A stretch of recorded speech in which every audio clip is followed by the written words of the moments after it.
नमस्कार, आप देख रहे हैं वीके न्यूज। मैं हूं सुनील राव। अभी पहलगाम हमले से पहले राहुल गांधी अमेरिका की यात्रा पर गए थे, लेकिन अपनी यात्रा को बीच में ही छोड़कर वो वापस लौटे। उस दौरान उन्होंने क्या किया, इसकी खबरें और तस्वीरें सामने नहीं आ पाई, लेकिन अब धीरे धीरे वहां राहुल ने किन कार्यक्रमों में हिस्सा लिया और क्या किया, उसकी तस्वीरें सामने आ रही है। उनका एक वीडियो सामने आया जिसमें उन्होंने प्रभु श्री राम पर फिर सवाल उठाया, जिसके बाद बवाल मचा हुआ है। लेकिन इसके बाद एक और वीडियो राहुल गांधी का वहां से सामने आया है। राहुल गांधी अमेरिका की ब्राउन यूनिवर्सिटी के institute for international and public affairs में गए हुए थे और वहां वो उनका एक संवाद कार्यक्रम था। इस संवाद कार्यक्रम में राहुल गांधी के साथ असहज होने वाली स्थिति तब पैदा हो गई जब इस सभा में से एक सिख युवक खड़ा हुआ और राहुल गांधी को वो खरी खुटी सुनाने लग गया। राहुल गांधी पर इस युवक ने जमकर अपनी भड़ास निकाली, राहुल गांधी को सुनाया और राहुल गांधी पर कई सवाल दाग दिए। इस युवक ने कहा कि सिखों को क्या सिर्फ आप भारत में भारतीय जनता पार्टी का डर दिखाएंगे या फिर सिखों के साथ आपके दौर में जो हुआ, आपने जो किया, उसकी जिम्मेदारी भी लेंगे। यह सुनकर वहां सभा में माहौल थोड़ा गंभीर हो गया, सब स्तब्ध रह गए, क्योंकि सिख युवक ने राहुल गांधी को बहुत तीखे सवाल पूछे और उसके बाद राहुल गांधी ने जवाब भी दिया। क्या जवाब दिया और जो जवाब दिया उसके बाद अब राहुल गांधी भारत में फिर आलोचना का शिकार हो गए हैं और भारतीय जनता पार्टी ने राहुल गांधी से कुछ मांगे कर दी है।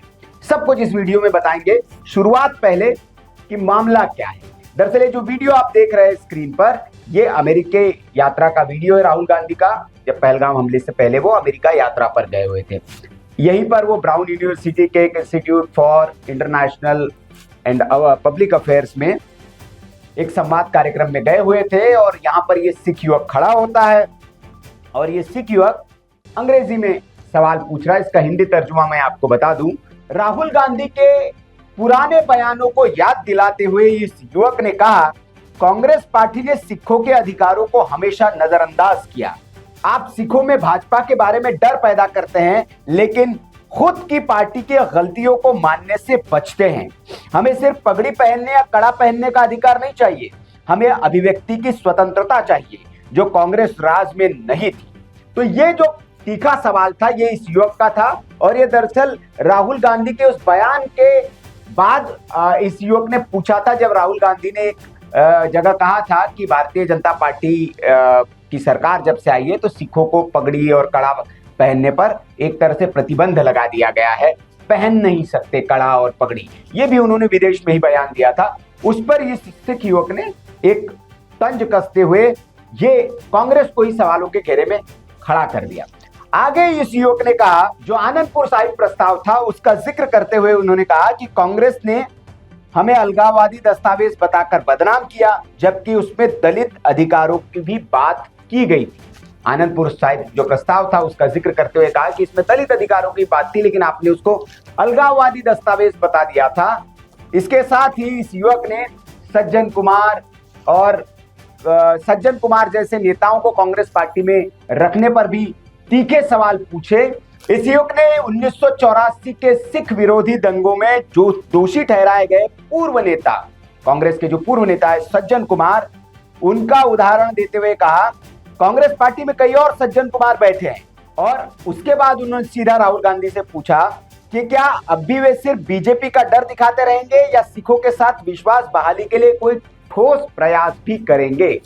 तो कई इस दौरान इस युवक ने तीखे सवाल पूछे, 84 के दंगों का मामला उठा दिया, सज्जन कुमार जैसे नेताओं का मामला उठा दिया और उन्होंने कहा कि एक सज्जन कुमार नहीं है, कांग्रेस पार्टी में कई सज्जन कुमार है और उनको आप बाहर निकालने के बजाय, उन पर कोई एक्शन लेने के बजाय आप भारतीय जनता पार्टी का डर दिखाते रहेंगे या फिर सिखों के बीच में कोई विश्वास बहाली हो, इसके लिए फिर भी आप कहेंगे।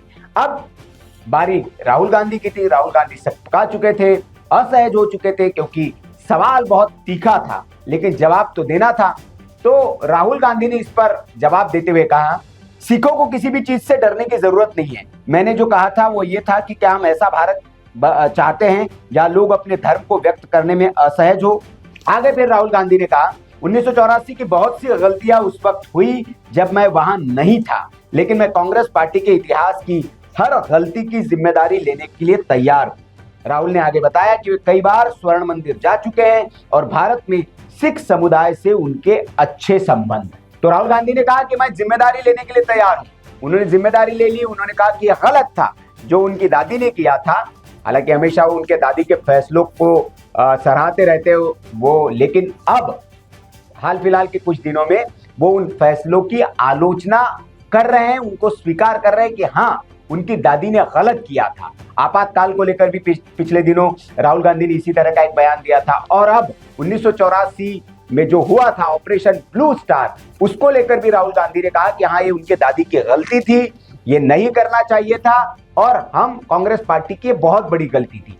तो दादी के 2 फैसलों पर राहुल गांधी ने इसके साथ ही सवाल उठा दिया है और उन्होंने इन फैसलों को गलती बता दिया है। तो ये एक बड़ा अपडेट। आपको बता दें कि दरअसल 1984 के सिख दंगे की पृष्ठभूमि की क्या थी। तो जिस बात के लिए राहुल गांधी की आलोचना की गई है, जब एक सरकारी आंकड़े के मुताबिक ये जो 1984 के सिख दंगे हुए थे, इसमें लगभग 3000 से ज्यादा सिखों को मारा गया था, काटा गया था, उनकी निर्मम हत्या की गई थी और इनकी हत्या का सारा आरोप कांग्रेस के नेताओं पर था। अब ये दंगे क्यों हुए थे, इसके लिए राहुल गांधी के पिता राजीव गांधी के एक बयान को भी जिम्मेदार माना जाता है। जब सिख दंगों के दौरान उनसे पूछा गया था तो उन्होंने कहा था कि जब बड़ा पेड़ गिरता है तो छोटी मोटी धरती हिलती है। उन्होंने कहा था कि बड़ा पेड़ जब गिरता है तो धरती हिलती है। तो उस बयान को भी, हालांकि इस बयान पर राहुल गांधी ने कुछ नहीं कहा कि उनके पिताजी ने सही कहा था या गलत कहा था। और ये जो बयान है वो कांग्रेस को आज भी सवालों के घेरे में खड़ा करता है। ये दंगे क्यों हुए थे? तो इस दंगे की पृष्ठभूमि शुरू होती है 1980 के दशक में, जब इंदिरा गांधी देश की प्रधानमंत्री थी और उन्होंने एक ऑपरेशन ब्लू स्टार चलाया था। दरअसल 1980 के दशक में जरनैल सिंह भिंडरावाला, जो खालिस्तानी नेता जिनको बताया जाता है, वो जनरल सिंह भिंडरावाला और उनके समर्थक जो उनके खिलाफ, उनको रोकने के लिए ऑपरेशन ब्लू स्टार चलाया गया था। और भिंडरेवाला जो है उस समय अमृतसर का जो स्वर्ण मंदिर है वहां पर जाकर छिप गया था, वहां मौजूद था। तो उसी दौरान भारतीय सेना ने जून 1984 में मंदिर, जो स्वर्ण मंदिर परिसर है, उस पर प्रवेश किया था और यह ऑपरेशन चलाया था। इस दौरान अकाल तख्त को वहां भारी नुकसान पहुंचा था और जिसकी वजह से पूरा सिख समुदाय जो है वो गहरे रोष में चला गया था, आक्रोश जाहिर किया था। और इसके कुछ दिनों के बाद ही, कुछ महीनों के बाद ही, इसके रोष की वजह से, इसके विरोध प्रतिकार स्वरूप जो इंदिरा गांधी के सिख अंगरक्षक थे, उन्होंने इंदिरा गांधी की गोलियों से भूनकर हत्या कर दी थी। उसके बाद ही सिखों के खिलाफ कांग्रेस पार्टी के नेताओं का गुस्सा फूट पड़ा था और ये देश भर में सिख विरोधी दंगे हुए थे। अब राहुल गांधी ने इस गलती को स्वीकार किया है कि हाँ, इनके दादी का गलत फैसला था, उनके पिताजी ने गलत कहा था और सिखों के साथ जो कुछ हुआ वो गलत हुआ। लेकिन अब भारतीय जनता पार्टी राहुल गांधी से कुछ सवाल कर रही है स्वीकारोक्ति के बाद। भारतीय जनता पार्टी की ओर से कहा गया है कि क्या सिर्फ राहुल गांधी स्वीकार करेंगे या फिर जो सिख विरोधी दंगे में जो नेता शामिल थे, जिनके नाम आए हैं, उनको पार्टी से आप निकालेंगे, जैसे कमलनाथ, सज्जन कुमार, जगदीश टाइटलर, इन लोगों पर आप लोगों ने कोई कार्रवाई क्यों नहीं की? अब तक ये पार्टी में क्यों बने हुए हैं? तो इनको पार्टी से आप कब निकालेंगे?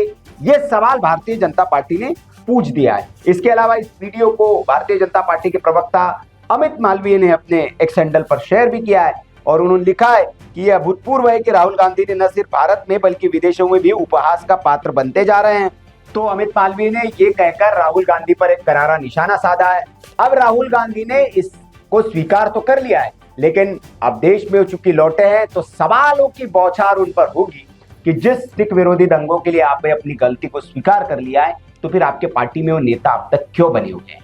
अब राहुल गांधी पर यह भी दबाव होगा कि इन नेताओं पर वही कार्रवाई करे और सिखों के बीच, जैसे कि उस युवक ने कहा, विश्वास बहाली को वो आगे बढ़ाएं। खबर पर आपकी क्या राय है? कमेंट करके आप हमें जरूर बताएं। वीडियो अच्छा लगा हो तो लाइक करें, शेयर करें और ऐसी खबरों के लिए आप देखते रहिए वीके न्यूज। नमस्कार। वीके न्यूज, राष्ट्र के नाम।